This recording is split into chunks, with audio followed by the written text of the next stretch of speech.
Hey everybody, welcome back to the channel.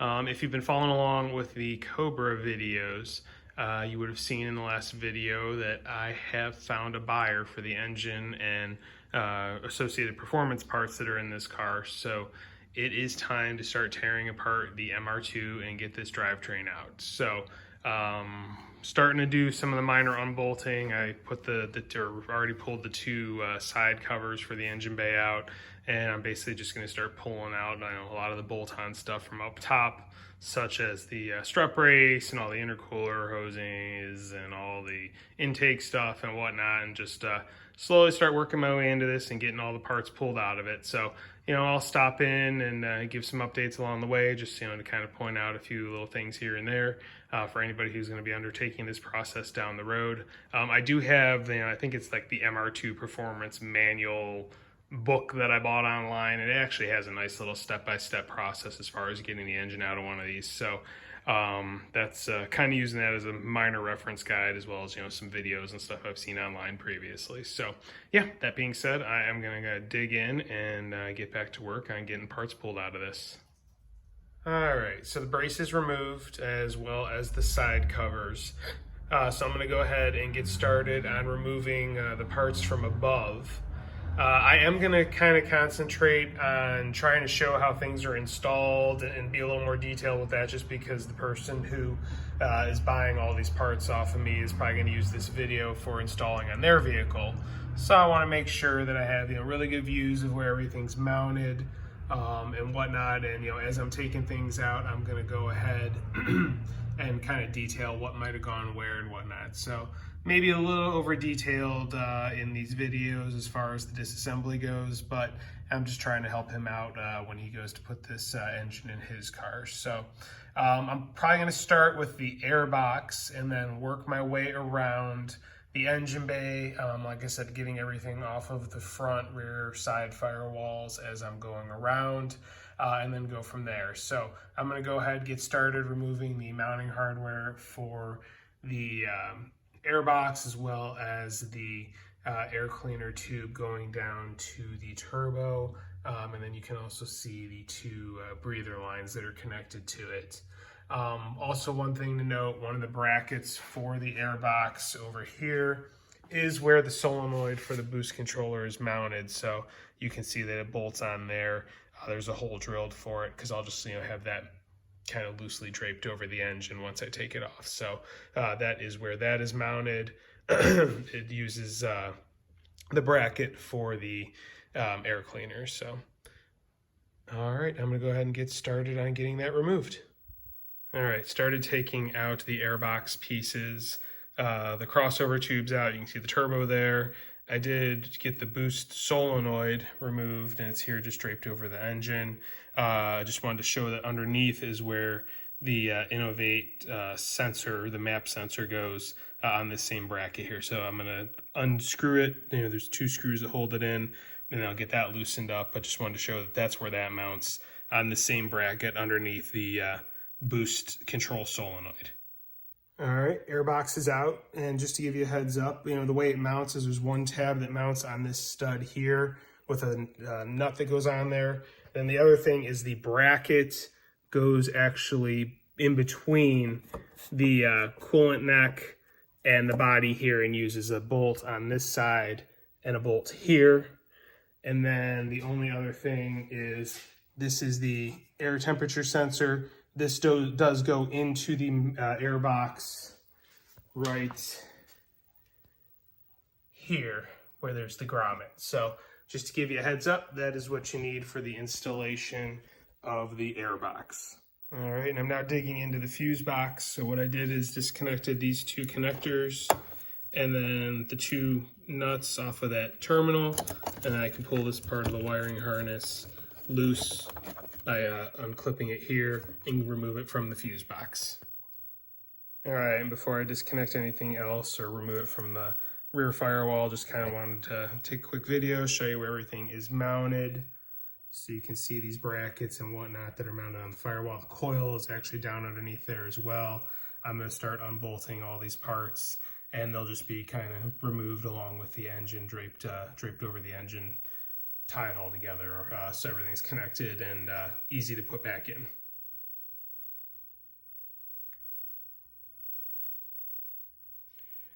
All right, and I unclipped the fuse box so you can see underneath it. There's where the coil is mounted on the firewall. There's a couple plugs that go into it, but I'll leave that all connected to the harness and whatnot, but it goes below this bracket. So you have this mounted in these holes up here, there, and then the coil goes below it. So just to kind of give you an idea where everything mounts on the firewall. All right, and that's everything off over here in this back corner where the coolant bottle is. So it's the coil and then the bracket with the igniter and fuel pump relay, things like that. All I have left to do is pull out the harness that goes to the ECU there. I'll do that once I get the trunk lid off. Next thing I'm going to do is there's a bracket right up here that is mounted to the trunk latch or the engine hatch latch. So that goes right there. So I'm going to get that unbolted, and then next will be the map sensor, which is over there next to the cruise control relay. All right, and here's some of the miscellaneous hardware that's been removed at this point in time. The large bolt with the spacer, this is what I just showed that was holding the one bracket up to the hood latch or the trunk engine cover latch. So you'll need to use that to reinstall that. These two short ones, they hold the bracket with a few relays that goes above the coil. The two longer ones are what hold the coil to the rear firewall. And then this other short one is what holds the map sensor / test connector bracket to the rear firewall. All right, so you can see the map sensor is I've removed it from the firewall. It mounted here using one of those screws that I showed you in the previous video. Same with this bracket here. This is loose from the mount here where it goes in. I've taken the covers off of the cruise control solenoid as well as the throttle corkscrew thingamabobber or whatever you want to call it. So I'm going to go ahead and disconnect the throttle cable next, and then I will need to disconnect down here. This is the vacuum hose that goes into the intake manifold. Get that out of the way, and then I'll start working on intercooler piping and things like that, just working my way around the engine to get things removed so it can be dropped. All right, upper intercooler pipe is out. Real quick, there's a connector right here. This is what goes to the intercooler fan, so I'll disconnect this. So this will have to be reconnected when you're reassembling things. As far as this pipe goes, it does connect to the turbo there. There is this line that has the filter in it. This is what goes to the blow-off valve, so you'll see this loose because the blow-off valve will be connected to this pipe. And then this goes and connects in the bottom of the intercooler down there. You do need to get to the clamp from underneath the car. So just want to give you a heads up on that. So that pipe will come out once I have the car up in the air and the wheels removed. And one other thing I forgot to show is the hard line that goes to the breather that goes to the intake there. Underneath you can see a wire. That is a ground that goes to the engine, so you'll need to make sure you hook that ground back up there. This is on the passenger rear strut towers where that bolts to. So just a heads up on that. Make sure you don't forget to hook that back up. All right, back on the driver's side, this is the starter. Just kind of wanted to go over the wiring for this. You can see the stud down there. I undid the nut on that.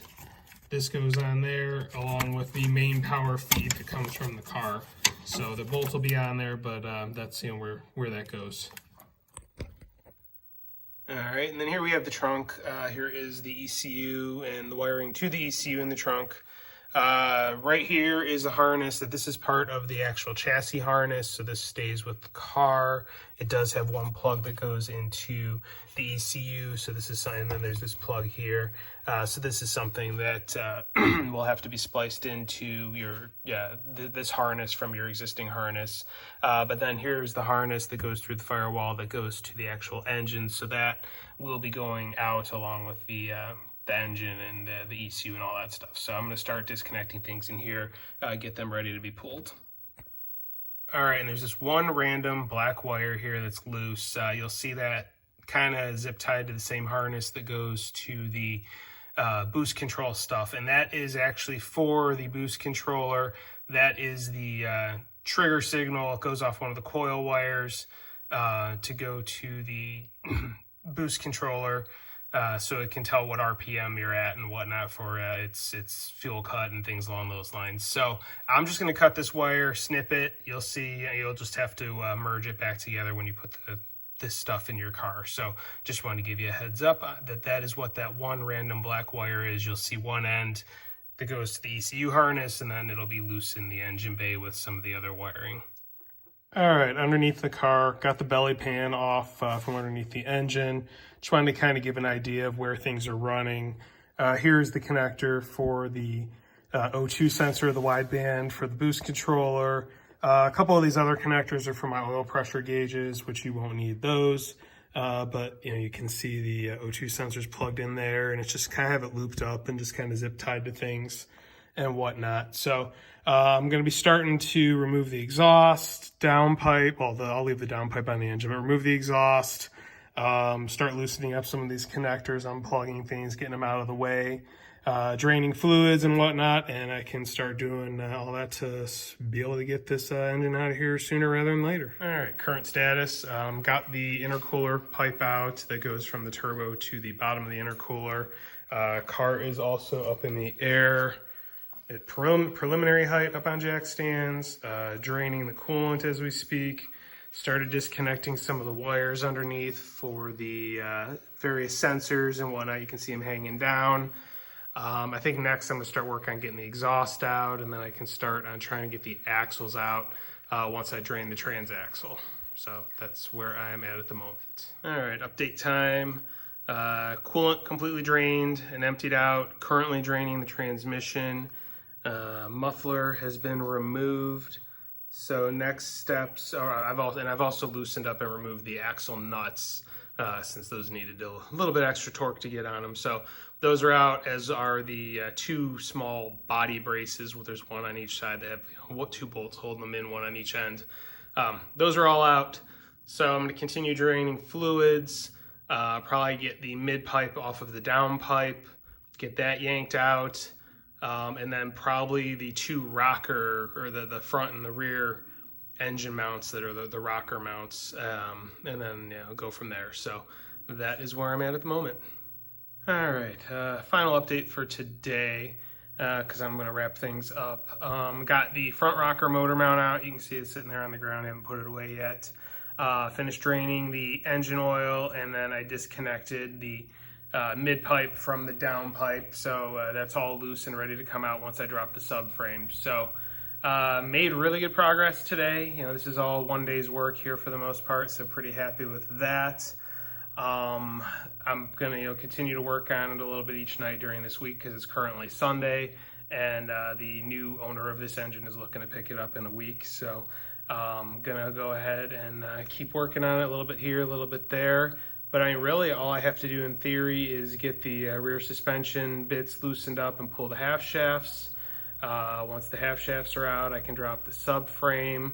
I think I still have to disconnect the clutch slave cylinder, and then the shift linkage, and then it's just kind of double check, make sure there's nothing else still hooked up. But I think we're pretty close to being able to drop this thing out the bottom. So yeah, that being said, I am gonna call this a video. Hope anybody who's into these MR2s is getting some information out of this. It's a learning experience, that's for sure. A little different. I've pulled many motors before out of regular cars. This is definitely a little different process. So, but yeah, if you're interested in seeing how the rest of this goes, please please subscribe, please hit the notification bell. There will definitely be more content coming regarding get this engine out and doing the install of this beautiful 2GR that's been sitting here for a year waiting to go in. Thank you for watching, and have a great day.